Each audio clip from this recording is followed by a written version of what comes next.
বন্ধুরা আজকে হচ্ছে দ্বাদশী, গোপালের ভোগ দেব। কী কী রান্না করব বন্ধুরা সেগুলো হচ্ছে দেখাবো। সবার প্রথমে হচ্ছে এখন কচুর শাকটা কেটে নেব, তারপরে নিরামিষ সবজি করব, ডাল করব, পনির করব, 5 রকমের ভাজা করব, সেগুলো দেখাবো। কচুর শাকগুলো দেখুন বন্ধুরা কি সুন্দর, এগুলো হচ্ছে শাক করব।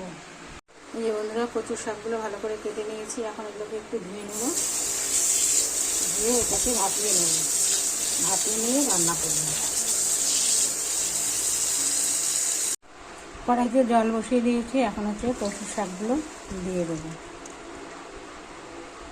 এটাকে ভাপিয়ে নেব। এই যে বন্ধুরা কচুর শাকটা আমার সেদ্ধ হয়ে গেছে, এখন এটা জল ঝরিয়ে দেবো।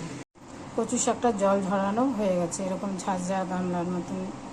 এর মধ্যে বন্ধুরা কচুর শাকটা রান্না করবো, তেল দিয়ে দিয়েছি, এখানে দেবো 2টো শুকনো লঙ্কা, দেবো কয়েকটা কাঁচা লঙ্কা, আর দেবো কালো জিরে।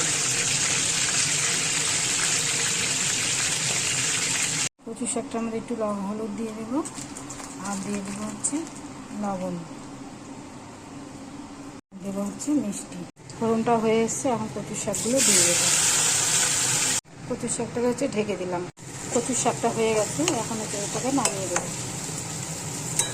দেখুন কি সুন্দর হয়ে গেছে। এই যে বন্ধুরা কচুর শাকটা আমার তৈরি।